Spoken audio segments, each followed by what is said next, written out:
You wake up to the sound of sheep. Again. Always with the sheep.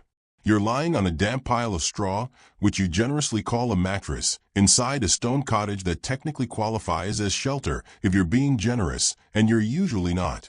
The smell hits you before your eyes adjust to the dim, pre-dawn light, boiled cabbage, moist wool, and something suspiciously rodent-like. Maybe you should be alarmed, but at this point, you're just grateful your feet are still attached and no one's accused you of witchcraft. Yet. Outside, it's foggy and cold, the kind of cold that settles into your bones and suggests it might be time to give up. But inside, it's just as chilly. Because insulation hasn't been invented yet. Instead, you're supposed to feel spiritually warmed by your proximity to the local parish, which is definitely not draft-proof and smells like centuries of unwashed humanity clinging to old oak pews. You reach for your shoes, wooden clogs that feel like they were designed by someone who hates feet. And then, it hits you. You had the dream again. The one where you're back in your modern life, wearing fleece pajamas and doom-scrolling, while a Bluetooth speaker plays ambient whale sounds. But no. Here you are. Medieval Europe. The year is somewhere in the 1300s. Your job involves mud, your hobbies involve mud, and your future? That's mostly going to involve mud too. But today is different. Because today, a miracle has occurred. Or maybe a curse, depending on whom you ask. Your neighbor has given birth to twins. Now, before you sit back in your itchy wool tunic and smugly assume this is cause for celebration, allow me to correct you. You're not in 21st century suburban Chicago. You're in a world where people believe milk curdles if a woman looks at the moon wrong. Twins? Oh, honey. That's not a cute Instagram announcement. That's a theological crisis. So before you get too comfortable, take a second to like the video and subscribe, but only if you actually enjoy this historical bedtime nonsense. And drop a comment telling me where you're watching from and what time it is. I love seeing who's up at 3 a.m. thinking about medieval childbirth. You're not alone. We're all in this itchy, louse-ridden tapestry together. Anyway, back to the twins. The midwife who helped deliver them, who also doubles as the village herbalist, dentist, and part-time exorcist, is now sitting outside the cottage looking absolutely wrecked. She's dabbing her forehead with a piece of linen that may or may not have once been clean, muttering prayers in Latin that she doesn't fully understand but hopes the saints do. Because what just happened is no ordinary birth. It's two babies. One womb. At the same time. This is not in the manual. People are gathering, because of course they are. Gossip is the medieval equivalent of TikTok, and someone's already making wild assumptions. One man swears he saw two suns in the sky yesterday, and now knows the world is ending.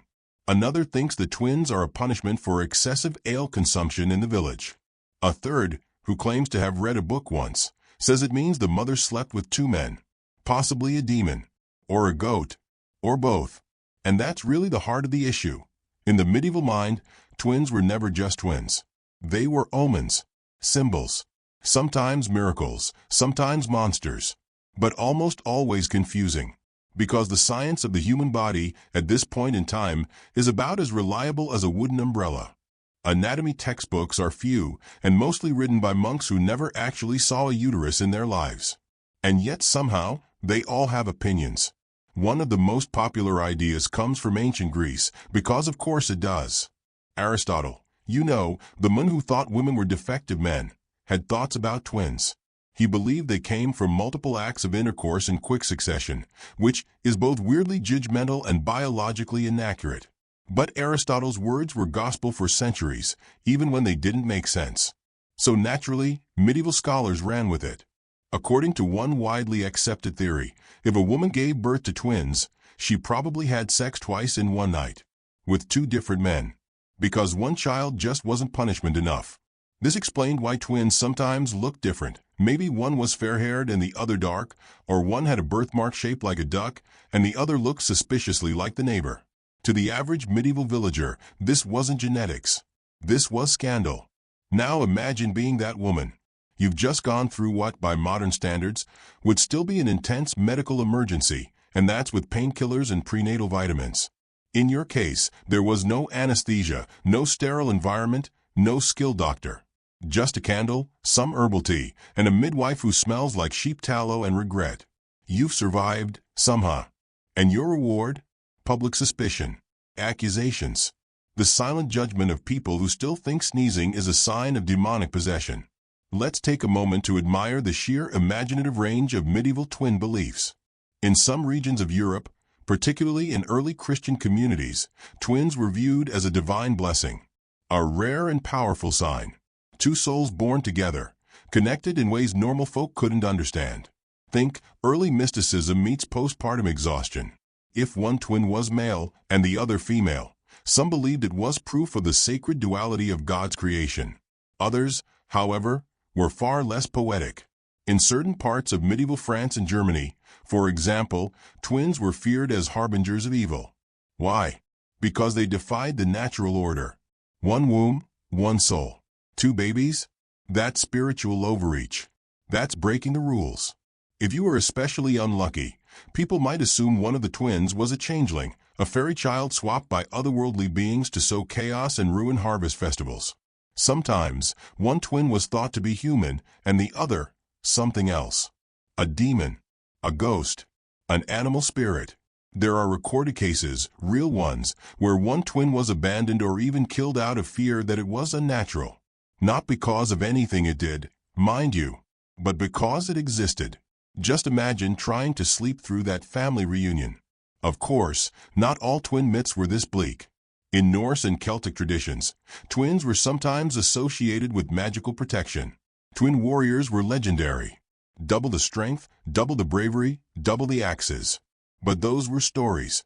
In real life, your odds of surviving twin childbirth in the Middle Ages were already depressingly low. Maternal mortality was high. Infant mortality was worse. Twins? That's like playing the world's most dangerous lottery, and the prize is two screaming infants and a reputation for sorcery.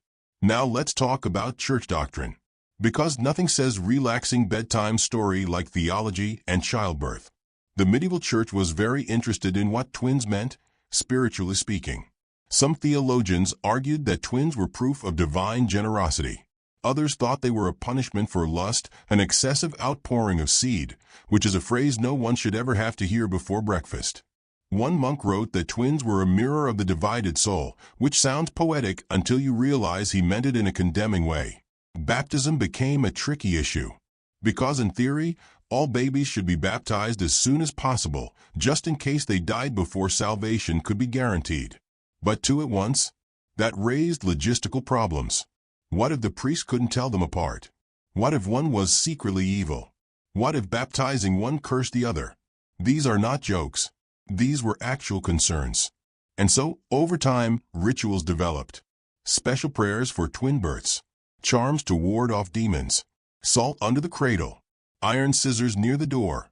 And of course, lots and lots of whispered speculation about what the mother really did to deserve this.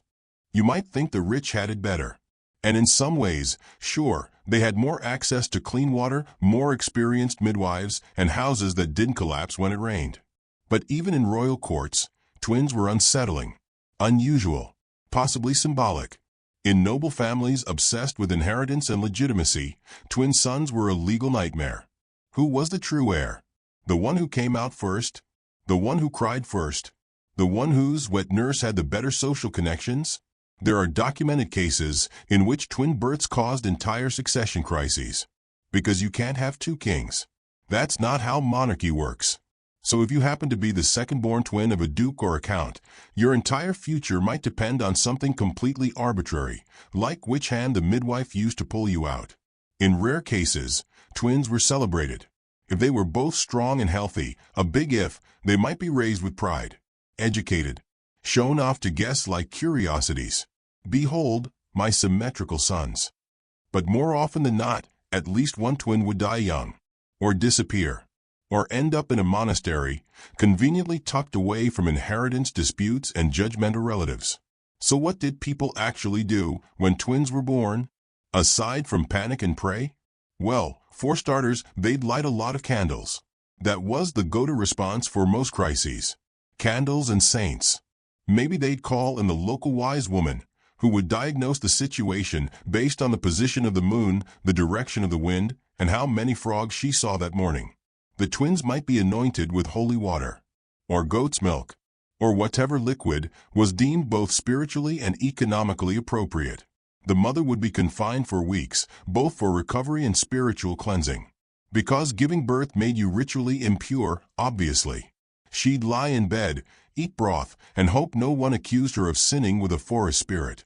The babies, meanwhile, would be watched closely for signs of unusual behavior, which in medieval terms could mean anything from blinking too much to not blinking at all. And through it all, the village would gossip. Because what else are they going to do? There's no TV. Just turnips, typhoid, and the endless mystery of why God occasionally sends out twins like a heavenly BOGO sale. Eventually, life would settle down. One twin might thrive, the other fade. Or both would grow into small, suspiciously identical children who freak people out at the local market. People would whisper. Some would smile nervously. Others would cross themselves. And deep down, everyone would wait for something to go wrong, because when it came to medieval beliefs about twins, the one thing people were sure of was that nothing good ever came in twos. You wake up to screaming. Not the urgent, alarm kind. No, this is the casual, everyday screaming of two infants who have decided to serenade the morning with a duet in the key of despair. You roll over on your pile of straw, which smells increasingly like damp betrayal, and sigh. The twins are at it again. At this point, you're not even surprised. Why would you be? You live in a time where colic is treated with chamomile tea and frantic prayer, and people genuinely believe teething is caused by sin. You shuffle to the door in your linen shift, which was white once but now looks like it lost a fight with a mud puddle and 3 turnips. Outside, the mist hasn't lifted. It never does. The sky is a permanent gray that suggests God might be in a mood. You glance across the muddy path to your neighbor's cottage, where the twins were born a week ago, and where sleep goes to die. Inside that dimly lit hovel, the scene is, to use a technical term, absolute chaos. The mother is pale and hollow-eyed, looking like someone who's been repeatedly hit by a wagon carrying guilt, exhaustion, and cabbage soup. The midwife is back, poking at one of the twins with a piece of dried rosemary and muttering something about spiritual balance. The father is trying to build a second cradle out of firewood and failing. Loudly. One of the babies has developed a rash. It's probably from the wool blankets and lack of hygiene, but that's not what people think. No, this is clearly a sign. The villagers are divided. Some think the rash is proof this baby is the cursed one. Others believe it means he's the chosen one. A few just think he's allergic to turnips. But no one really knows, because medieval medicine is mostly guesswork, herbs, and the occasional leech. And it's only getting worse. Because now, the rumors have started. They begin the way all medieval rumors do, with someone's cousin's friend's uncle who swears he saw something unnatural. Maybe it was the baby's eyes glowing at night. Maybe the cradle rocked on its own. Maybe one of the twins spoke Latin in his sleep, which, frankly, would be more impressive than demonic. Either way, people are starting to panic. The local priest is brought in, which is always a fun development. He arrives on a donkey named Prudence, clutching a wooden cross and a satchel full of aggressively worded psalms. He's not exactly thrilled about the situation. He's already exorcised 3 chickens this month and had to bless a barn after someone swore it was haunted by a lustful goose.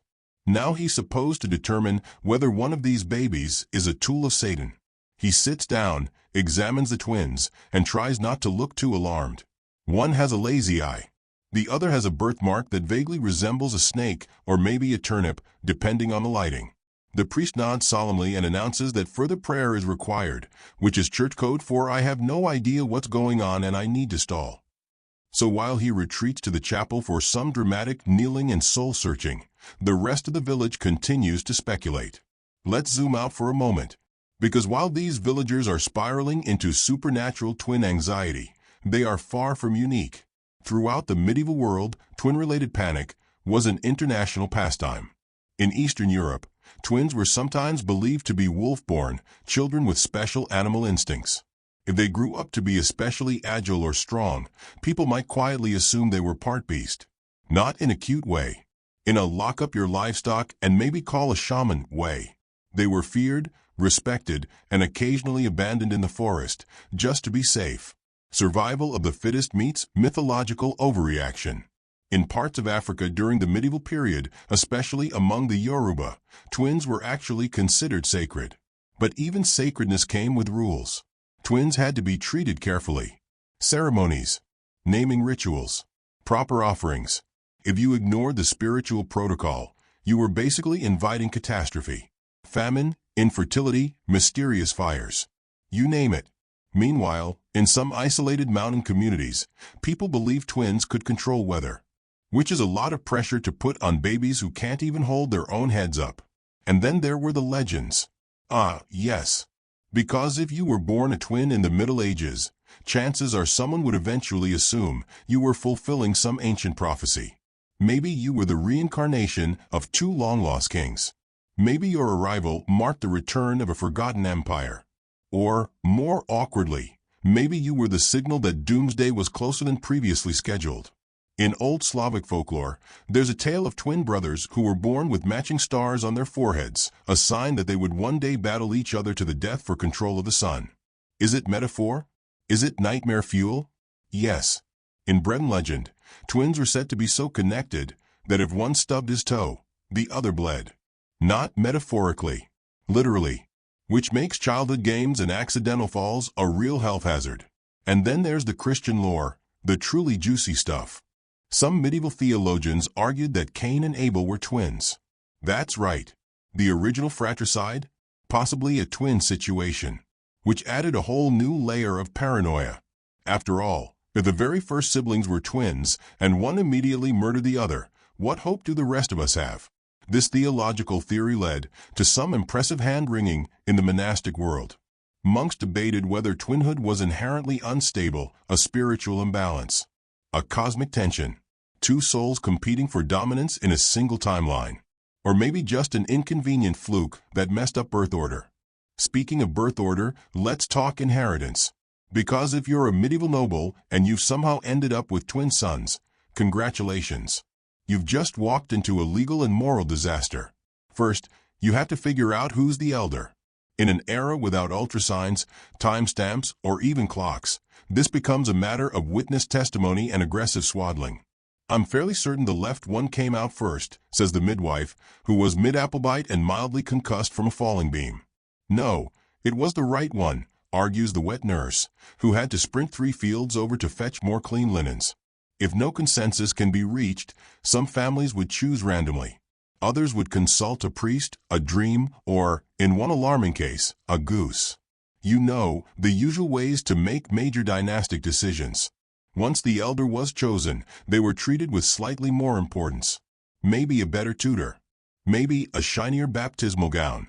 The other twin? Slightly less vital.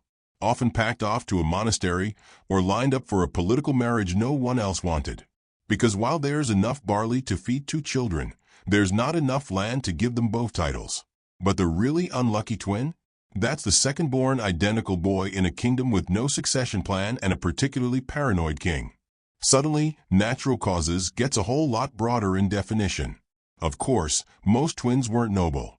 Most were born to peasants, farmers, tanners, and the occasional itinerant minstrel who didn't mean to father twins.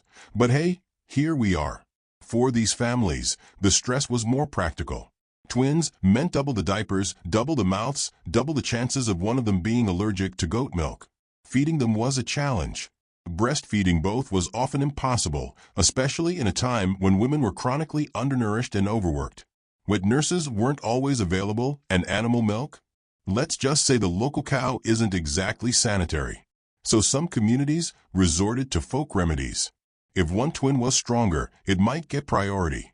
The weaker one might be swaddled less tightly, given fewer resources. It sounds brutal, and it is, but it was survival. In some villages, this was justified spiritually. One child has more life force, they'd say. The other has a weak spirit. Which is a fancy way of saying, we don't have enough food and something's got to give. But not all hope was lost. Some twins made it. Some grew up, played together, became inseparable. They formed their own language, a real phenomenon, even documented today. Cryptophagia, a secret twin dialect. Imagine being the local priest and hearing 2 toddlers speak in gibberish and laugh at private jokes. Are they possessed? Are they prophets? Are they just very confusing children? The answer is yes. As twins aged, their reputations followed them.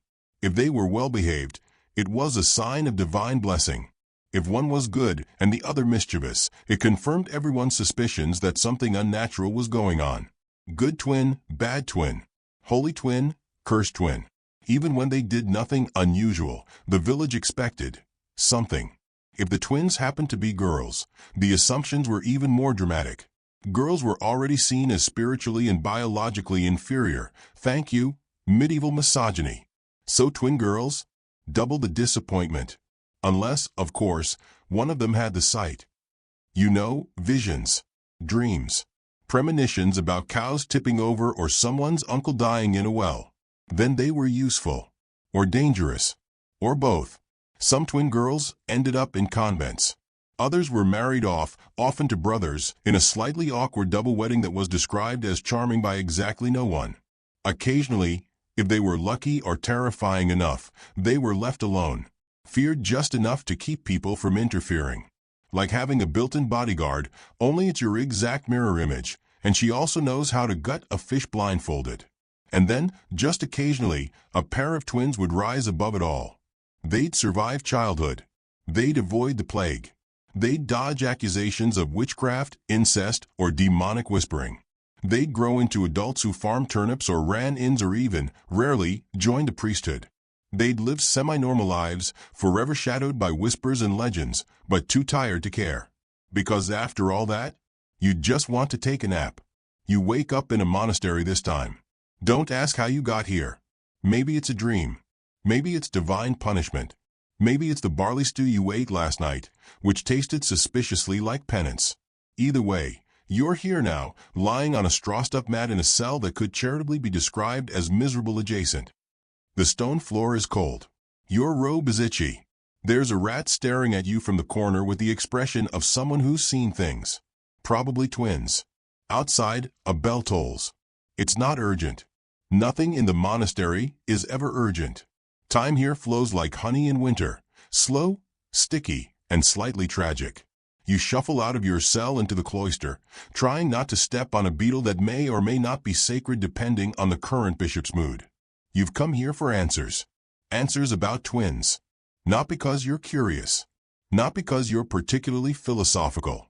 But because last week, a woman in the village gave birth to identical twin boys, and one of them sneezed on the priest. 3 times. In rapid succession. Now half the parish thinks the child is either cursed or possibly harboring a demon with allergies. The mother is hiding in her barn. The midwife is offering goat blood to Saint Dymphna.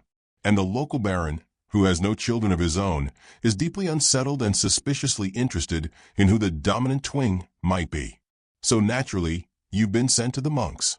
Because when people panic in the Middle Ages, they either throw holy water at it or send someone to ask the nearest bearded man who owns a candle and some Latin. The monastery's library is dark, damp, and aggressively dusty, the kind of place where every breath feels like you're inhaling centuries of forgotten theological disagreements. Scrolls are stacked with medieval enthusiasm, which is to say, badly.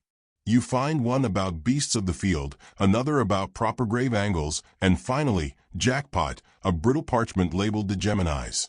On twins. So you sit. You read. You try not to sneeze. And what you learn is not especially reassuring. The monks, as it turns out, have opinions. Mostly copied from earlier opinions, which were copied from even older ones, dating back to the classical era and stitched together with prayer, wine, and the occasional hallucination. Let's begin with the basics. Medieval monks believed twins were unnatural. Not necessarily evil. Just suspicious. As in, God doesn't make mistakes, so this must be intentional, and we don't like that suspicious. They often referenced Augustine, the theologian who could ruin a picnic with a single footnote. He didn't explicitly condemn twins, but he did suggest that the phenomenon raised uncomfortable questions about souls, timing, and whether God occasionally got distracted during womb-related business. Other thinkers took it further. Isidore of Seville, the 7th century master of stating things confidently whether or not they were true, claimed twins were proof of God's mystery, which is a theological way of saying we don't understand it and we're scared. The real intellectual culprit, though, was Aristotle. His ideas were dragged kicking and screaming into the medieval worldview like a drunk uncle at a wedding, awkwardly present, occasionally insightful, often unwelcome. Aristotle had declared that twins resulted from superabundant semen. That's right, too much seed. Which meant, in medieval interpretation, that excessive sexual passion caused twins. So naturally, twins were often associated with lust, sin, or at the very least, enthusiastic marital behavior, which is basically the same thing in medieval moral logic. This also meant women who bore twins were quietly judged. Not publicly, of course. That would be rude. But behind closed doors? Oh yes. She must have enjoyed herself too much, they'd whisper over barley ale. Twice blessed, or twice damned. So before we go further, take a moment, if you haven't already, to like the video and subscribe. But only if you genuinely enjoyed this cozy descent into pre-modern nonsense. And drop a comment letting me know what time it is for you and where you're watching from. Because nothing says global community like falling asleep to medieval twin conspiracies from your couch in New Jersey. Now, back to the monks. If the birth of twins was already a theological concern, then the gender of the twins took things into deeply weird territory. 2 boys? Fine. A little excessive, maybe, but survivable. 2 girls? Well, try not to make eye contact. But a boy and a girl? Now we're in full-blown moral panic. Because some scholars, having read just enough Roman pseudoscience to be dangerous, believed that twins of opposite sexes had to be the result of 2 separate acts of conception. That is, the woman slept with 2 different men, on 2 different days, and God got tired of sorting it out. This idea, called superfecundation, was a rare medical truth that somehow made everything worse. Imagine explaining to your village priest that, no, you didn't cheat on your husband, your uterus just has excellent scheduling. Good luck with that. In some texts, the boy-girl twin combo was even interpreted as proof of bestiality. Because if your local goat herder once made a bad decision and then someone gave birth to twins, well, let's just say the villagers won't be bringing casserole. But twins weren't just a theological puzzle. They were a legal one, too. Let's say, for example, you're a twin born to a landowning family. The law of primogeniture, firstborn inheritance, depends entirely on knowing which squalling infant emerged first. There were no birth certificates, no timestamps, just a very panicked midwife holding 2 slippery potatoes and hoping someone else was paying attention. If no clear order was established, sometimes families would consult omens. Which bird landed on the windowsill? Which baby cried first? Which one glared at the midwife with the cold calculation of a future landlord? If you think that sounds ridiculous, remember, this was also the era where people were excommunicated for sneezing during Mass, and where spontaneous combustion was considered a medical possibility. In some courts, they'd use physical traits to determine superiority. The bigger twin? Must be older. The one with more hair?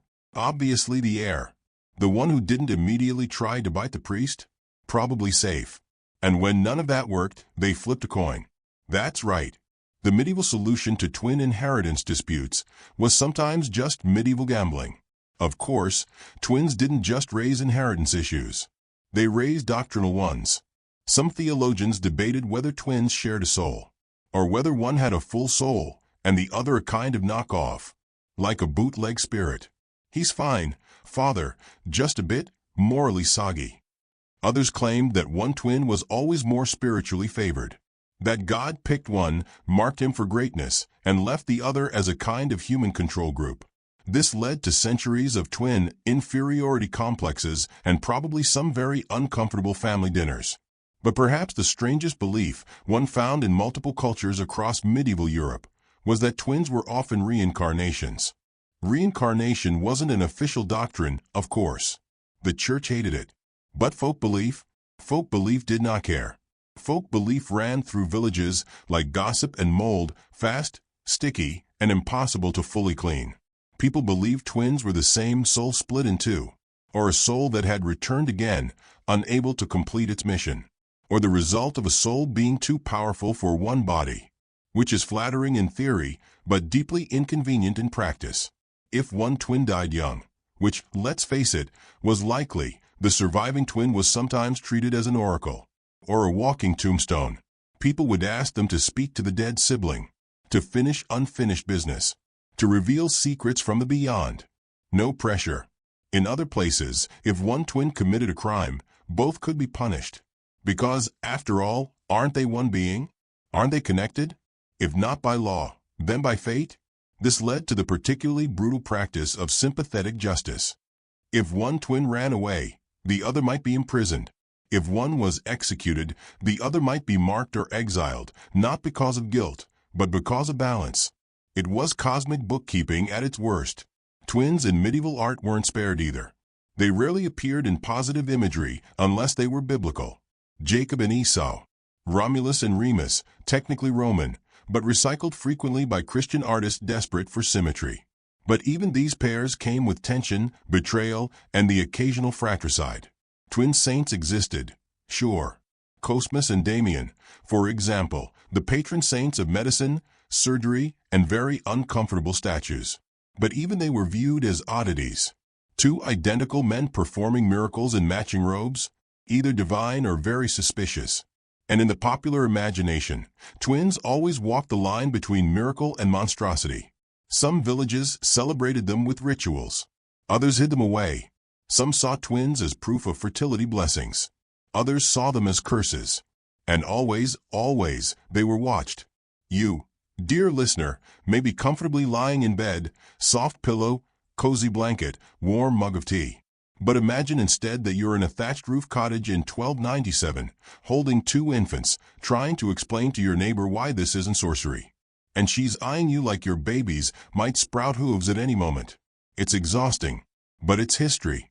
You wake up in the middle of a village square. Well, more like a muddy, half-frozen clearing surrounded by badly built wooden houses and the smell of overcooked cabbage. Someone is arguing with a pig. A chicken is chasing a child. There's a man relieving himself against a post with the moral urgency of someone whose decided hygiene is for the afterlife. It's the 14th century now. Or maybe the 13th. Who's counting? The sun is barely up, but the gossip has already started. Because someone gave birth to twins last night. Again. The baker's wife, this time. And the town is confused, panicked, mildly excited, mostly horrified. Because you see, twin births were rare. Statistically uncommon. And in a world where childbirth was already a toss-up between life, death, and surprise demonic possession, having two babies at once felt like either a reward or a cosmic mistake. And medieval minds? They don't handle ambiguity well. So naturally, everyone has an opinion, especially the local women who are standing outside the church whispering in tones that suggest something between funeral planning and a tabloid scoop. You overhear bits and pieces. They say she saw a hare last Lent. I heard she ate too much eel. No, she must have made a pact. With them. Yes, them. We've entered the realm of folk magic, omens, and misplaced goat-based logic. Welcome to the true spiritual heart of medieval twin paranoia. Forget the monks. Forget the theologians with their dusty scrolls and smug Latin. The real beliefs, the ones that actually shaped how twins were treated, those came from the people, the villagers, the midwives, the herbalist with 47 cats and a suspiciously good herb garden. In other words, the true scholars of nonsense. Let's start with the big one. One of the most widespread folk beliefs in medieval Europe, and well into the early modern period, was that the birth of twins meant the mother had been touched, influenced, or visited by witchcraft. Because obviously, when God made wombs, he only intended for one baby at a time. Anything else? Clearly sabotage. Some believed witches could split a developing child in the womb using spells, malice, or sheer spite. The idea was that a healthy pregnancy could be corrupted, duplicated, or interfered with by magical forces. And of course, the only thing more suspicious than having twins was surviving having twins. Because most women didn't. Twin births were dangerous. The risks of hemorrhage, infection, or simply running out of strength were high. So if a mother lived and both babies lived, and she had the audacity to be cheerful about it, witch, obvious witch, possibly queen of witches. Send help. You walk past a midwife's cottage. She's inside, muttering over a bowl of herbs and what looks like crushed beetles. On the wall are little dried bundles, sage, rosemary, and something that might be goat spleen. Midwives were both essential and feared. They knew things. Too many things. And when something unusual happened during birth, a breech baby, a silent cry, a missing call, it wasn't chalked up to nature. It was blamed on knowledge. Because in the Middle Ages, being educated without a beard was inherently suspicious. Midwives who assisted in twin births were often watched closely afterward. If a mother died, or one baby was born malformed, or if the weather turned shortly after, it was their fault. Obviously. Because babies don't just appear twice unless someone meddled with fate. And if you knew how to stop a hemorrhage with herbs and incantations, then surely you knew how to cause one too. And the twins themselves? Let's talk omens. Being born with a birthmark was already suspicious. Being born with a caul, a membrane covering the head or face, was downright magical. In many places, children born with cauls were considered seers, or cursed, or both. So if you had twins, and one had a caul, and the other didn't, cue panic. One must be chosen. One must be cursed. The village must decide, using the ancient method of peering at babies and declaring feelings. Some families believed one twin had to be given away. Not always in the literal sense, though abandonment did happen, but ritually, symbolically. Maybe through baptism, maybe through a blood rite, maybe by tying a thread around one child's wrist and cutting it at sunrise while whispering, "Let fate divide." This was all done very seriously, because the belief was that if you didn't separate their spirits properly, bad things would happen. Crops would fail. Milk would spoil. People would sneeze on holy days. One method involved marking one twin with a charcoal cross on the sole of the foot, then burying that footprint in the garden to ground the evil. The logic is unclear. But you don't ask questions in a world where your neighbor thinks twins can summon storms by blinking too hard. And then there were the mirror twins, when one twin was left-handed and the other right-handed, or when their hair whorls spun in opposite directions. These were seen as particularly unnatural. One was light, the other dark. One was the child of God, the other a shadow. They didn't call them evil twins, of course. That would be modern and fun. No, they called them imbalanced. And if a mirror twin died young, which was common, it was often seen as divine correction. You wander past the church, where a priest is arguing with a miller about whether baptizing twins together confuses God. Some priests insisted that twins had to be baptized separately, with time in between, so their souls wouldn't get entangled. Others claimed twins had to be held at the same time, or the one who waited would grow jealous in the womb. Yes, retroactive womb jealousy. That's where we are now. And if, God forbid, the babies were conjoined, that's not just a bad omen. That's judgment. Conjoined twins were almost always seen as monstrous births. Sometimes the result of divine wrath, sometimes of maternal sin, sometimes of astrology gone wrong. People would travel for miles around to see such children, not to help, of course, but to stare and take notes for future heresy trials. Some parents were told to hide them, others to expose them. In rare cases, conjoined twins were displayed like relics, proof of God's mystery or warning. Look, the townsfolk would whisper, a sign. Of what? Who knows? But definitely a sign. It wasn't all doom, though. In certain corners of the medieval world, usually isolated, colder, and a little drunk, twins were seen as lucky. In parts of Scandinavia and Eastern Europe, a woman who bore twins might be called blessed by the earth or mother of double harvests. Her twins might be seen as future warriors, or poets, or potato charmers. Yes, potato charmers. You sit in a tavern now, drinking something brown and slightly suspicious. A man next to you swears his grandmother was a twin and that she could see ghosts. He says this with complete confidence while spilling soup on his boots. You nod. Of course she could. It's not like anyone has therapy. You overhear another woman telling a story. Two twin sisters born during a thunderstorm, one fair, one dark, who never married and lived alone in the forest. They were said to speak to animals, predict floods, curse suitors. They were eventually declared saints, or witches, or something in between. You begin to notice a pattern. Medieval people didn't hate twins. Not always. They just didn't understand them. And in a world ruled by unpredictability, where death was common, childbirth was a gamble, and theology was your best insurance plan, anything unpredictable became dangerous. Twins were unpredictable, so they were either sacred or sinister. There was rarely a middle ground. Now, it's getting late. The fire in the tavern crackles. Outside, the wind howls through the crooked trees, whispering secrets only the twins can hear. Somewhere in the dark, a mother rocks two infants and wonders if she should name them after saints or something safer. You lie down. Your bed is hay and regret. The room smells like wet wool and old onions. But it's warm and quiet. And in the stillness, you remember. Twins were always a story, a puzzle, a prophecy, a problem, and maybe, just maybe, a mirror. Sleep well. You wake up to rain. Cold, heavy, medieval rain. The kind that makes the roof of your hut leak just enough to feel like God's personal commentary on your life choices. You're lying on a straw-stuffed mattress that smells like wet moss and lost ambition. Your feet are cold. The blanket is damp. Somewhere nearby, a rooster is screaming in Latin. You sit up slowly, your back making a noise like a crypt door opening. Welcome to another day in the superstitious, suspicious, and frequently soggy world of medieval Europe. Today's main topic of village hysteria? Twins. Still, because in this century, people didn't just fear twins because they were strange. No, now we've reached the level where people believe twins control the weather. Yes, that's right. Strap in. Somewhere around the late medieval period, roughly 14th to 15th century, depending on whether your village has discovered years yet, folk traditions began assigning specific natural influences to certain kinds of twins. Because twins weren't just curious accidents anymore.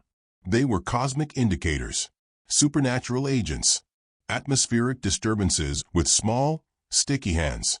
You overhear a conversation in the town square.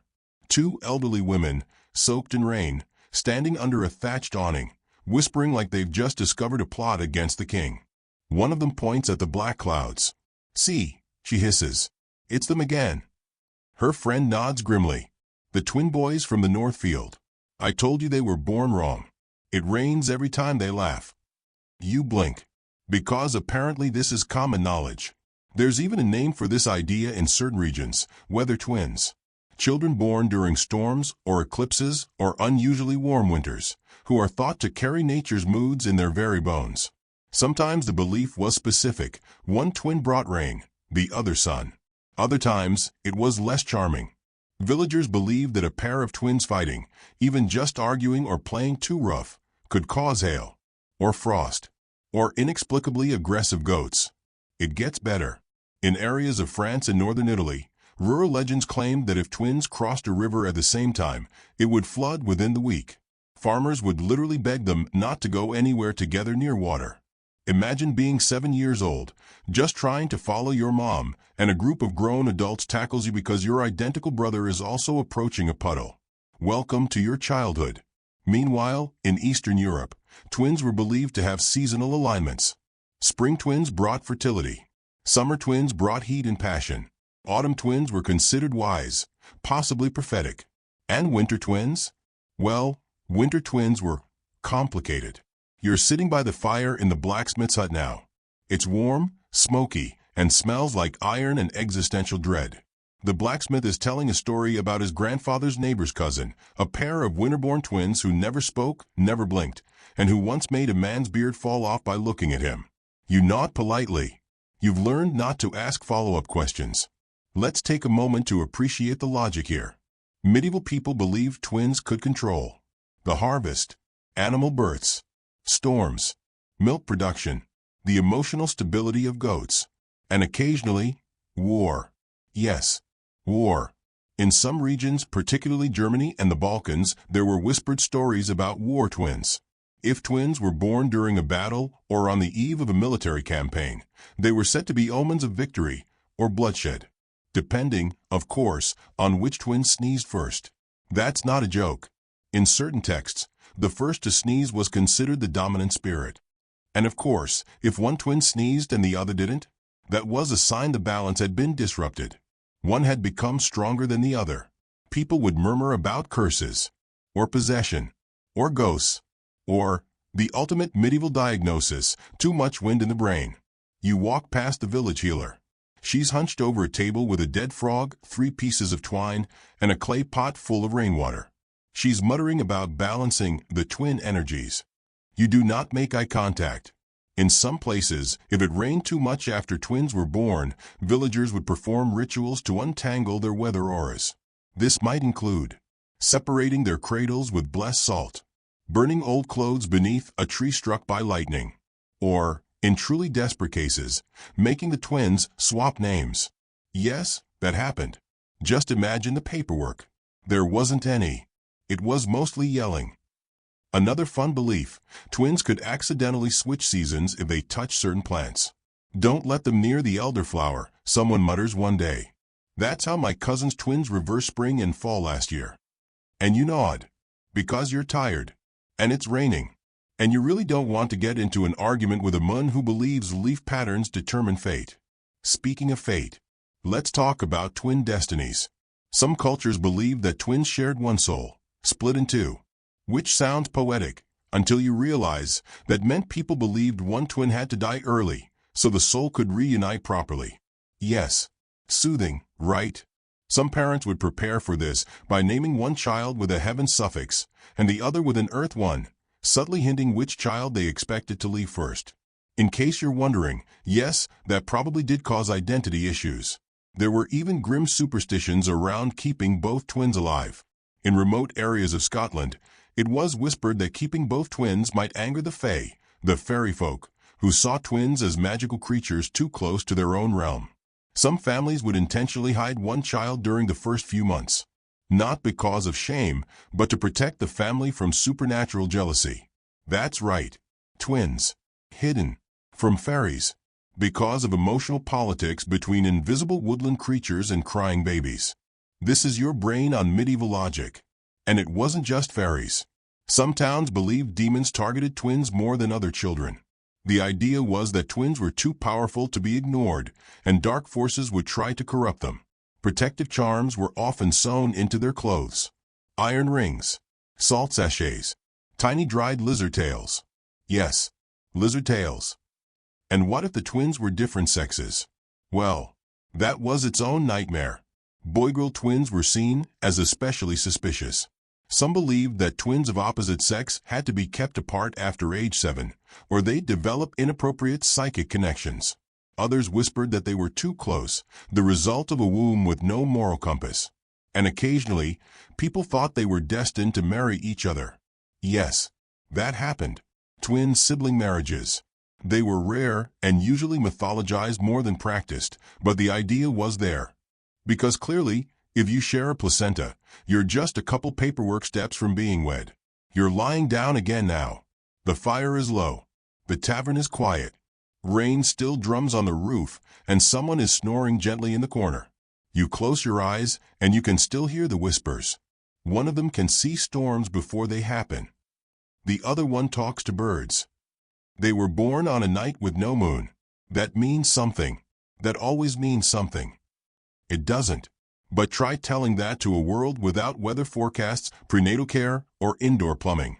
To the medieval mind, twins were weather. Unpredictable. Powerful. Potentially dangerous. And absolutely beyond reason. Just like sleep. So rest. You've survived another night of medieval twin panic. And tomorrow, we talk about twins and religion. Yes. It gets worse. Sweet dreams. You wake up in a monastery. A very old, very quiet one.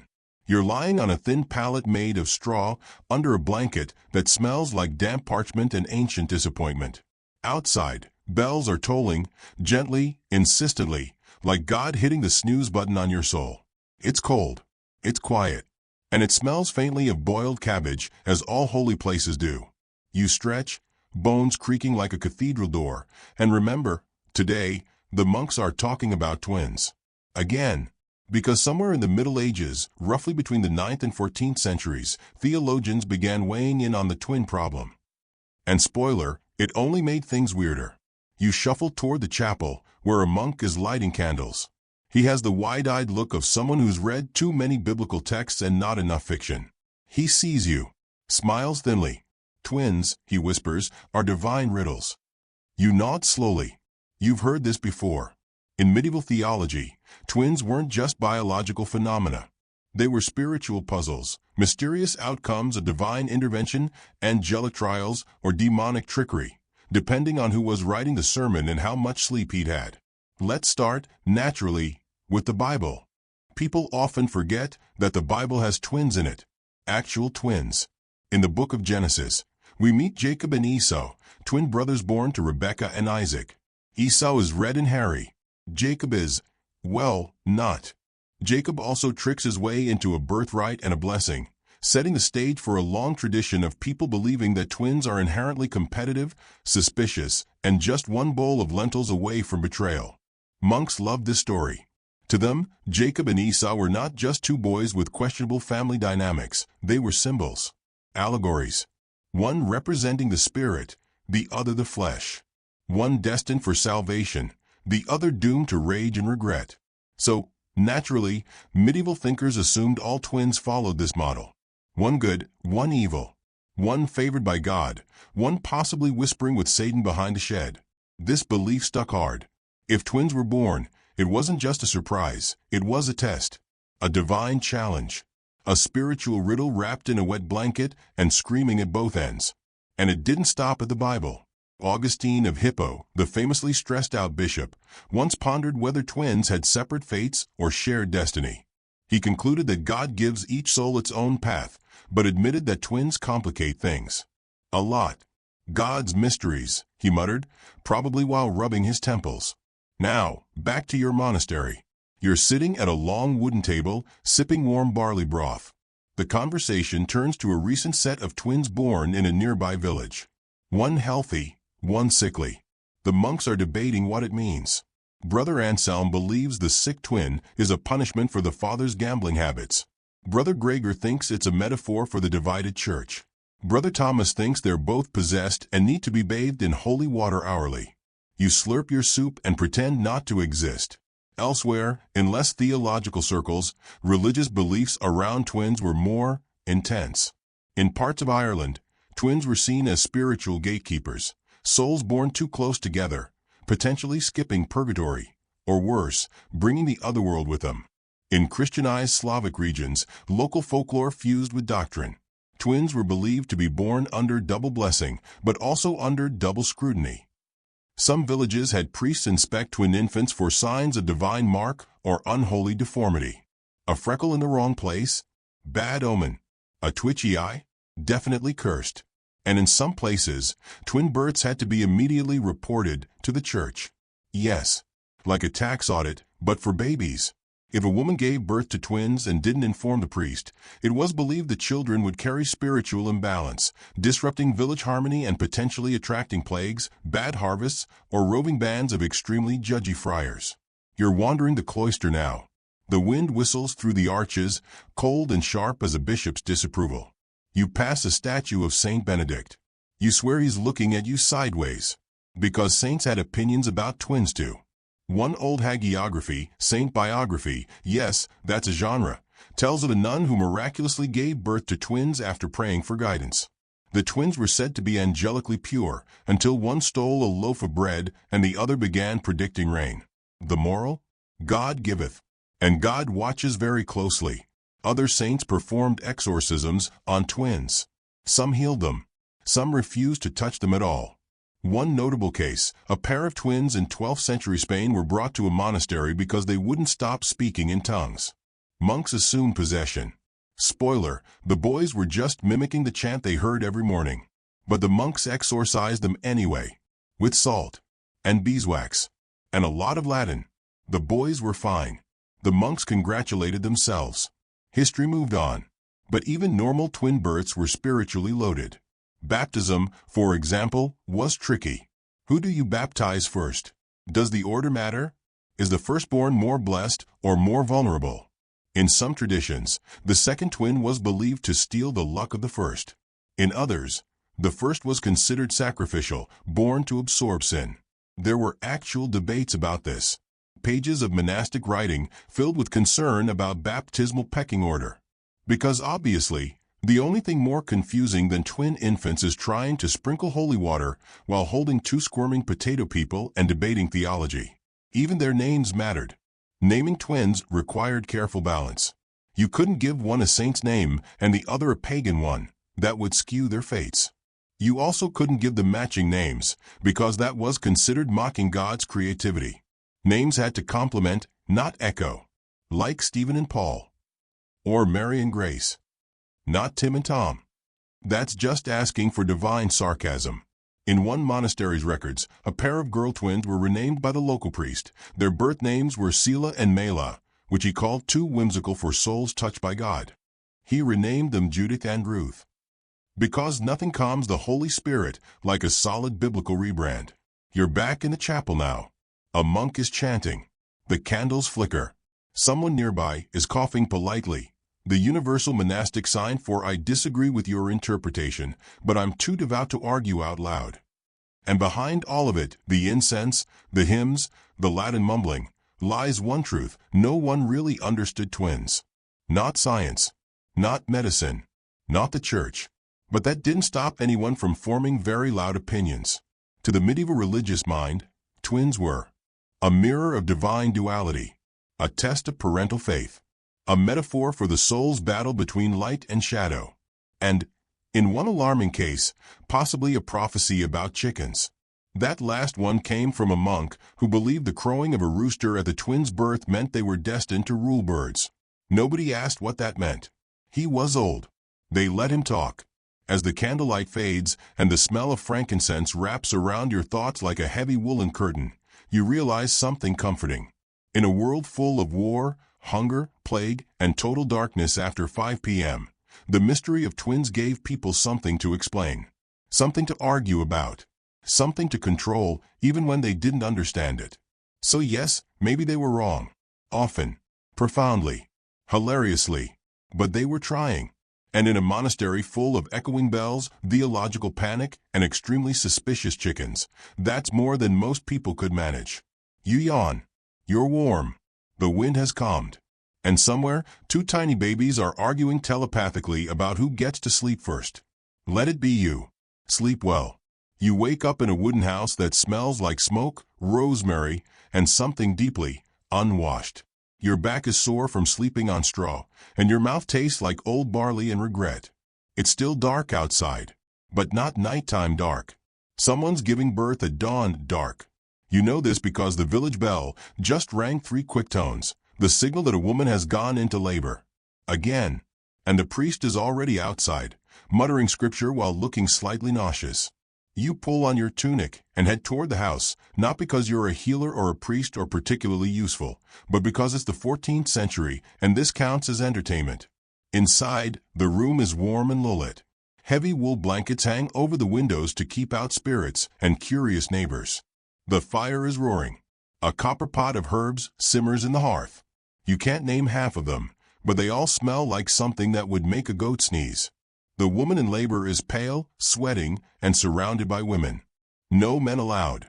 Just mothers, midwives, and that one who always shows up uninvited and insists on singing through the contractions. She's trying to bring twins into the world. Which is not great news in medieval Europe. Delivering a single baby is already a risky, dangerous, blood-soaked miracle. Twins? That's a logistical nightmare and a theological riddle rolled into a medical emergency. The midwife, a sharp-eyed woman named Maud who smells like ashes and goat milk, is muttering to herself. She's already tied 3 red ribbons around the doorframe to keep the devil out. One of the women is burning sage near the floor. Another is whispering a prayer to Saint Margaret, the patron saint of childbirth, and are screaming. This is not Maud's first set of twins. She's seen this before. Sometimes it goes well. Sometimes it doesn't. Either way, she's ready. She has a basket of supplies, including clean linen strips, relatively clean, anyway, a dull knife, a charm carved into bone, honey for wounds or bribery, a tiny bag of powdered toadstool, don't ask, and a small wooden cross soaked in wine. Maud reaches for the woman's belly and feels around. 2 kicks.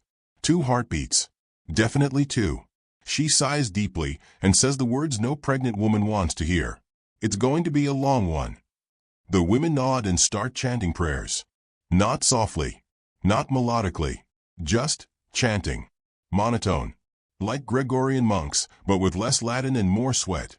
Twin births in medieval times were considered deeply suspicious events. Not because they were rare, though they were, but because they seemed to break the rules of nature. One baby equals blessed. 2. Unnatural. Unlucky. Sometimes unholy. You sit in the corner, sipping broth someone handed you and trying not to make eye contact with a bloodstained towel soaking in a bowl beside the fire. The woman groans again. This is where the rituals come in. To protect the twins and the mother, medieval midwives used a mix of herbal medicine, folk magic, and wild improvisation. For example, if one twin was taking too long to emerge, it was believed that he, or she, was hiding, possibly from sin, possibly from responsibility, possibly from a ghost standing in the room. Solution? You'd whisper the baby's future name out loud, 3 times. Loud enough to call them out. Did it work? Sometimes. Coincidentally, in parts of England, midwives would place a pair of scissors under the bed, open, not closed, to cut through the bindings of the womb. Because if you can't explain childbirth, at least you can blame it on tangled energy. In France, they'd place a small piece of bread soaked in holy water beneath the mother's tongue, to keep her in God's breath. Spoiler, it usually just made her choke. In Hungary, a carved wooden amulet was tied to the mother's leg to ward off demons that might enter during the openness. Think of it like a medieval chastity belt for spirits.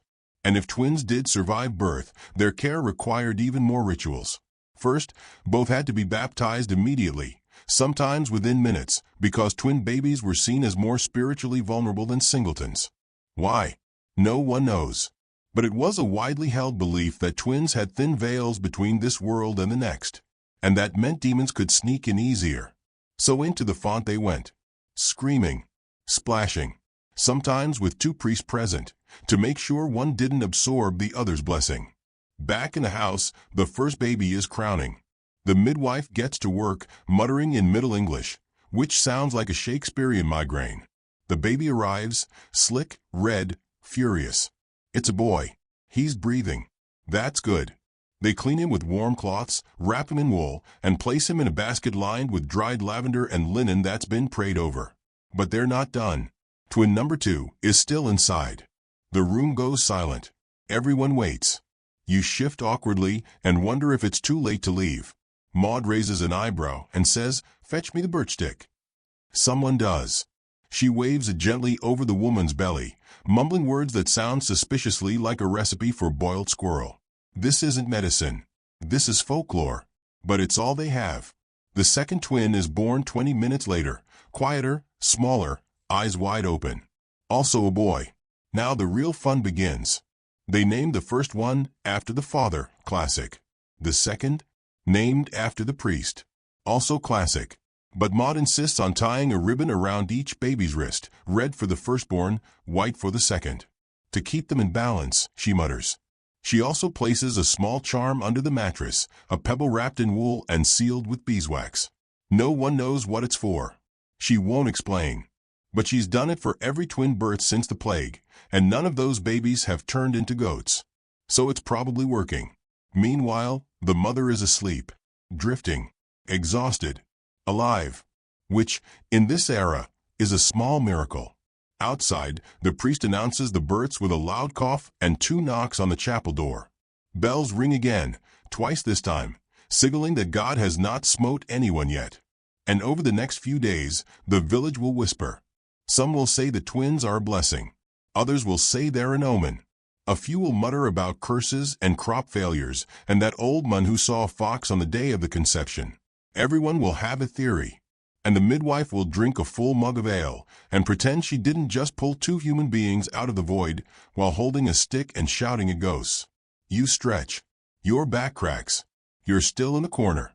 Outside, the sun is rising. Inside, the babies cry in chorus. 2 perfect, frustrating mysteries in a world that still thinks wind is caused by demons. Sleep if you can. Because in Chapter 8, we're going deeper into court records, accusations, and trials where being a twin got you into serious legal and moral trouble.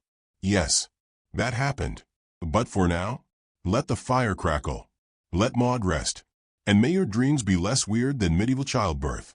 You wake up in a cold, stone room. The kind of room where nothing good has ever happened. There's a wooden bench against the wall, a few half-burned candles, and one window. High up, tiny, shaped like a keyhole, and clearly not designed for escape or sunlight. You are not alone. Sitting beside you is your twin. Identical. Equally confused. Equally hungry. You're both about 17 years old, wearing rough wool tunics and trying not to make eye contact with the local priest who's been muttering in Latin for the last half hour like he's trying to summon better legal advice. You're in trouble. No one has told you exactly why, which is peak medieval justice, really, but it probably has something to do with your twinness. Your unnerving similarity. Your weird connection. The fact that one of you sneezed in the forest and the other one fell off a ladder back home. Or maybe it's because a pig died near your house, and someone's been having dreams of double shadows. All perfectly rational reasons to summon the bishop and start talking about exorcisms. Before we dig into the records, and yes, there are actual records, let's take a moment to appreciate just how awkward it must have been to be a twin in a world where literacy was rare, superstition was gospel, and most people thought you could catch illness from looking at someone funny. Twins didn't fit. They confused inheritance laws. They threw off bloodline charts. They messed with baptism records and made people nervous in church. Because if one twin committed a crime, how do you prove which one it was? Spoiler, you don't. You accuse both. Obviously. In 13th century Bavaria, there's a documented case where one twin was caught stealing grain from a mill, not an unusual crime. But when the bailiff tried to arrest him, he claimed, "It wasn't me. It was the other one." And when questioned further, the other twin said he was the one who didn't do it. Perfect logic. The court was so baffled that both boys were locked in a shed for 3 days while the local lord meditated on the matter. The result? They were fined together, because trying to untangle a crime involving twins was deemed an offense to natural reason. Direct quote. You can't make this up. But it gets darker. In parts of Scandinavia, twins were sometimes associated with mirror curses, folk beliefs that if a twin died, the surviving one would inherit the death, spiritually speaking. This led to panics when one twin became ill, neighbors would refuse to visit, bread would be left unbaked, and parents were pressured to separate the twins permanently, different houses, different villages, sometimes different monasteries. In France, around the year 1291, a monastery recorded a confession from a nun who had witnessed the unnatural connection of twin boys, which sounds horrifying until you read the margin notes and realize he was just talking about telepathy. He claimed one twin felt pain when the other was whipped. The monks panicked, accused the family of demon worship, and confiscated the boys' clothes. Yes, you heard that correctly. Monks, terrified of sibling vibes, seized some tunics as evidence of sorcery. Monastic CSI. Meanwhile, over in Italy, the church began to get concerned about baptismal timing. Specifically, what happens if one twin is baptized and the other dies before reaching the font? Theological panic ensued. Some bishops insisted both twins had to be baptized simultaneously, at the exact same moment. This led to increasingly ridiculous ceremonies where two priests would dunk the babies side by side while their parents held their breath, and not in a cute "they're twins" way, more in a "please don't let one of them go to hell" way. Others believed that if twins weren't baptized in the right order, it could reverse their spiritual birthright, making the second-born twin the true firstborn in heaven. Which was a problem if your local inheritance laws were based on divine order. You see the problem. By the 14th century, twins had become an administrative headache and a spiritual minefield. They didn't just confuse record keepers. They unnerved everyone. Too symmetrical. Too connected. Too many moments of "I saw you in two places at once." In some places, this led to mild awkwardness. In others, it got you burned. Let's talk about a real case. Poland, 1374. A woman named Alzbieta gave birth to twins during a lunar eclipse. Not ideal. The village priest panicked, declared the event a celestial warning, and within a week, 3 animals had been sacrificed to cleanse the soil. Not even goats. Cows. Expensive ones. Then, a few months later, a string of accidents occurred. A cart broke its axle, a well dried up, a child got sick. Someone said they saw one of the twins laughing during the funeral procession. That was enough. The family was summoned. The twins, barely toddlers, were brought before the church council. And though they weren't punished directly, because, again, toddlers, their mother was fined heavily and forced to move. The family relocated to a neighboring village where no one knew their double-born shame. Records from the time say they were unlike others. They cast two shadows, yet were born of one womb. Such is not the Lord's design. Well, okay then. But it wasn't just church authorities who struggled. Local legal systems, especially in Germanic lands, had a hard time processing twins when it came to inheritance. In the absence of accurate birth times, fights broke out over who inherited land, tools, livestock, or debts. In one spectacularly confusing case in the Low Countries, the father of twin sons died suddenly without a will. The sons were identical. No one remembered who was born first. A local judge, and I swear this is real, decided the inheritance would go to whichever twin could lift a sack of wheat with one hand. The stronger must be the elder, he reasoned, for God gives firstborns more strength. The stronger twin won. The weaker one joined a monastery, presumably bitterly. It wasn't always hostile. In some regions, particularly among the Welsh and the Irish, twins were considered good luck, especially if they were opposite sex. A boy and a girl born together was seen as a sign of divine balance. Some poems from the 12th century even celebrate twain-born children as proof of fertility and favor from Bridget or the Virgin Mary, depending on who was writing and how Catholic they were feeling. Still, these were exceptions. The broader trend in medieval Europe was suspicion, confusion, and occasionally low-stakes hysteria. Let's not forget that the same societies burning witches for having too many cats were also fully convinced that twin children could split souls, dilute lineage, or attract moon demons. None of these ideas made any sense. But that didn't matter. You and your twin, sitting in that cold stone room, will be questioned for hours, not about crime, but about your connection.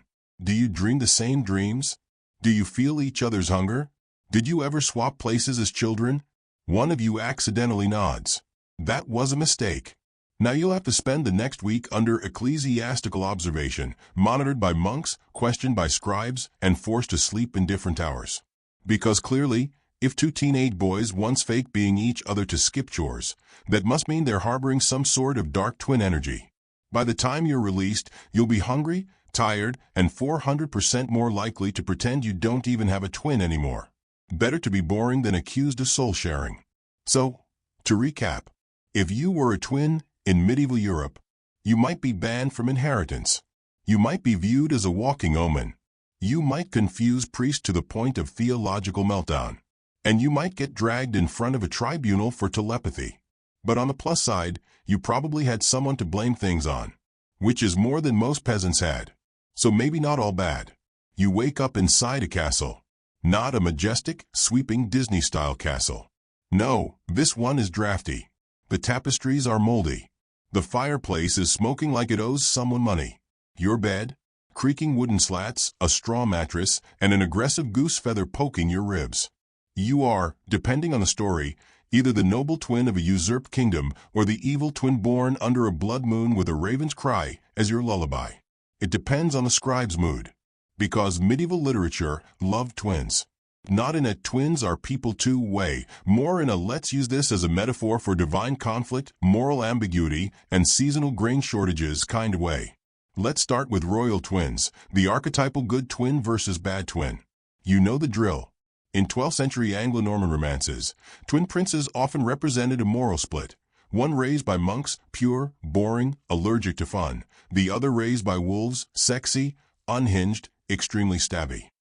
Naturally, they meet later in life, either to duel or, plot twist, swap identities to sneak into the court and reclaim their birthright. You know, normal sibling bonding. Take the tale of Sir Elric and Ewan, a now fragmented Middle English epic, where the firstborn twin is stolen by a midwife, why? Unclear, and raised in the woods by an old woman who may or may not be a witch. Meanwhile, the second twin becomes a knight, unknowingly hunting his brother as a criminal. They eventually fight in a castle garden, recognize each other mid-duel, and collapse in tears on a flowerbed. The moral? Unclear. Possibly, don't steal twins. More interestingly, medieval authors seemed obsessed with the idea that twins had to balance each other out. If one was tall and brave, the other was short and cunning. If one was celibate, the other was aggressively not. If one believed in God, the other was probably friends with some kind of suspicious serpent. Because symmetry, you see, was unnatural. Too much alike? That's sorcery. Too different? Clearly one is cursed. There's no winning. And then there's twin swapping, a recurring trope in folk tales across Europe, particularly in Breton, Germanic, and Slavic traditions. The story goes something like this. Twin brothers fall in love with two different noblewomen. Due to a case of mistaken identity or mischievous pranking, the wrong twin ends up married to the wrong bride. Cue hijinks, sorrowful songs, and at least one dramatic reveal involving a birthmark in the shape of a hawk. One Italian tale from the 14th century even has the swapped brides giving birth to identical twin sons, and no one learns the truth until a wandering friar has a vision while drinking wine behind a barn. So, moral of the story, don't drink near barns. Or marry twins without a labeled chart. Now, let's wander into mythical twins, where things get even weirder. Take the tale of Gwanwyn and Rhiannon, a Welsh myth preserved in the Mabinogion cycle, where twin sisters are born on the same stormy night a fairy king dies. The two are said to share one voice, meaning they speak in unison, very creepy, and bring both fortune and madness wherever they go. Farmers feed the milk to keep their livestock safe. Noblemen avoid eye contact. Eventually, they disappear into a forest and become two crows. Classic. In Norse myth, there's the tale of Hugleik and Rugleik, twin sons of a minor jarl.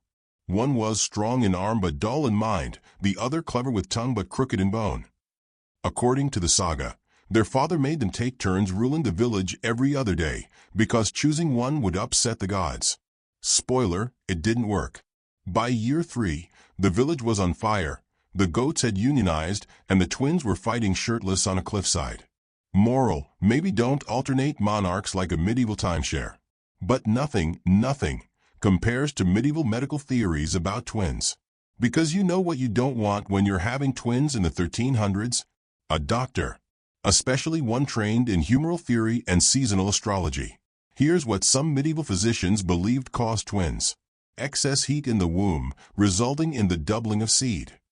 Lustful conception during a lunar conjunction, which supposedly caused the womb to grasp too eagerly. God's punishment for a woman desiring more than she deserved. Yes, that was a real theory, sometimes called the punishment of abundance. Charming. Physician Bartholomeus Anglicus, writing in the 13th century, claimed that twins resulted from overfertile wombs which, like greedy fields, sprout two plants where one should grow. He also believed one twin would always be weaker, because nature cannot divide strength without loss. Translated, your twin is the reason your ankle hurts. Even more hilariously, some theorists believe that twins could be the result of a split soul, a spirit trying to inhabit a single body but accidentally duplicated in the womb, like a glitch in divine software. The result? Two incomplete people, each searching for the half they're missing. Romantic? Maybe. Creepy? Absolutely. In medieval illustrations, twins were sometimes drawn connected by a silver cord, or, in less metaphorical depictions, by an actual umbilical rope that continued after birth. A 14th century manuscript from France shows two toddler twins tugging at either end of this mystical spaghetti strand, with the caption, "Each seeketh the whole, and yet be divided." You can almost hear the emo lute music in the background. Meanwhile, in less poetic parts of Europe, twins were simply listed under the medical oddities section. Alongside bearded women, babies born speaking Latin, and a man who sneezed up a frog. That last one may have been metaphorical. But honestly, with medieval medicine, who knows? And then, of course, there's the twin sacrifice myth. Scattered across folk beliefs from the Balkans, Hungary, and parts of eastern France are stories of building sacrifices, the idea that a new bridge, castle, or cathedral wouldn't stand unless someone was buried alive beneath it. Guess who made a convenient sacrifice? That's right, twins. Why? Because two lives could equal one supernatural foundation. And because twins were seen as mystical, double-charged, or, in one chilling phrase from a 1311 tale, twice mortal. Records are rare, and we have no clear evidence this actually happened, but the belief existed, which is nightmare fuel enough. So, to recap, literature gave us dueling royal twins, cursed forest girls, and swap brides. Myth gave us twin crows, timeshare kings, and doomed birthmarks. Medicine gave us overheated wombs and greedy seeds. And folklore gave us sacrificial twin bricks. You, snuggled up safely in your bed, should feel extremely grateful that you were born in a century where being a twin mostly just means awkward birthday parties and arguing over who got the better Halloween costume. But in medieval times, being a twin made you a narrative device, a symbol, a walking metaphor for chaos, fertility, sin, or redemption, depending on who was telling the story and how much wine they'd had. So next time someone says twins are magical, they're not wrong. Just maybe don't let a 14th century priest hear them say that. You wake up in a house that smells faintly of lavender and wet parchment. You are now in early modern Europe. This means there's more linen and lace, slightly better shoes, and you've traded your mud-caked thatch hut for a chilly wooden manor full of whispering servants and uncomfortable furniture. But don't get too cozy. Because if you were born a twin, especially in the 16th, 17th, or 18th centuries, things are about to get complicated. Let's start in Renaissance Italy, where the rise of humanism, art, and science did not mean an immediate end to superstition. Yes, Leonardo was sketching helicopters. Yes, Michelangelo was painting suspiciously muscular angels. But midwives? Still whispering about omens. If twins were born during an eclipse, portend a disaster. If twins were male and female, considered either a divine balance or a demonic entanglement, depending on which priest you asked. And if a noble family produced twins, there were often legal debates over which twin should inherit. Because let's not forget, primogeniture, the right of the firstborn, was a very big deal. Cue hours of sweaty, candlelit arguing between scholars, priests, astrologers, and probably at least one guy who just really liked horoscopes. Some argued you should baptize them in the order of birth. Others said to wait until the moon entered a favorable house. And some just shrugged and flipped a coin. The Renaissance, everybody. Meanwhile, in Elizabethan England, twins got their turn on the stage, literally. Shakespeare, ever the drama queen, used twinhood as a plot device in Twelfth Night and the Comedy of Errors. The basic premise? Mistaken identities. Swap lovers. Hilarity ensues. But here's the thing, people didn't find that stuff just funny. They found it unnerving. The idea that two people could look the same but be different was, to many early modern thinkers, deeply suspicious. It challenged the notion of the self, of individuality, of divine order. So while the plays got laughs, the undertone was this: twins are destabilizing. They mess with reality. And maybe, just maybe, they're dangerous. Especially if they're women. Because by the 17th century, beliefs about female twins had taken on a new, delightful shade of misogyny. In French and German court records, there are scattered reports of twin sisters being accused of sorcery or shared unnatural knowledge. One particularly sad case from Würzburg in 1629 describes two sisters, aged 12, accused of mimicry without voice, i.e., silent communication. Their crime? They stared at people. Together. One man claimed they made his cow stop giving milk. Another swore his boots disappeared. When asked if they could speak to each other without words, one girl apparently nodded. That was enough. No clear record of their fate survives. Which, as you've probably noticed by now, is medieval code for probably not great.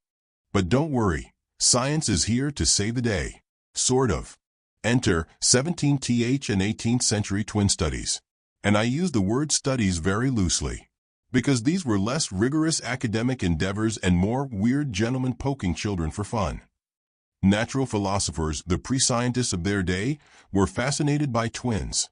Not because they wanted to help them, but because they wanted to prove things. Things like the role of nature versus nurture, the seat of the soul, whether human consciousness was divisible. Spoiler, it's not. In 1723, a Danish scholar named Ole Finstrom published a paper claiming that he had observed twin boys mirroring each other's injuries. One fell from a tree and broke his leg. The other, at home, allegedly screamed and began limping. Did it happen? Probably not. Did people believe it? Absolutely. Because the 18th century loved stories like that, especially if they supported the idea that twins shared a mysterious, invisible bond. It was romantic. It was spooky. It sold pamphlets. And it didn't stop there. Some Enlightenment thinkers, especially in France and Prussia, began using twins to argue for moral dualism, the idea that each human contained light and dark, mirrored by the twin archetype. This gave us a delightful flurry of essays, paintings, and terrible romantic poetry with titles like The Soul's Division in Two Forms and Twin by Moonlight. You can practically hear the corset creaking. But the most unsettling thing? Some thinkers began proposing that one twin was a test for the other. In a 1787 medical treatise from Edinburgh, a doctor named Giles Bouverie wrote that when God gifts two lives from one womb, it is to measure the moral integrity of each by the other's contrast. Translated, one of you exists to make your sibling look good. Charming. Now, let's not forget colonialism. Because as European empires expanded, they exported their twin superstitions right along with their diseases and unsolicited architecture.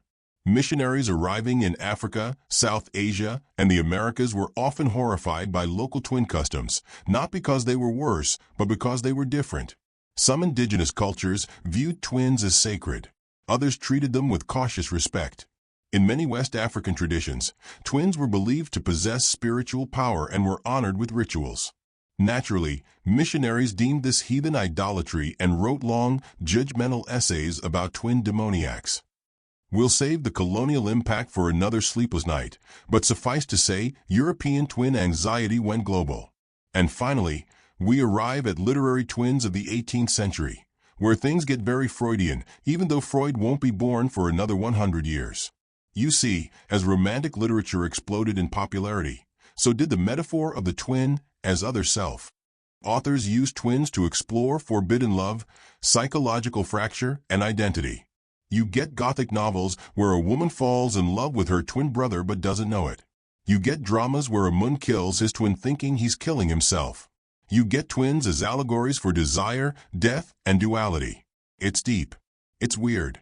It's vaguely uncomfortable. But readers loved it. Because, much like today's true crime podcasts and reality shows about identical triplets who share a boyfriend, people couldn't look away. And that, dear listener, is where our journey begins to quiet.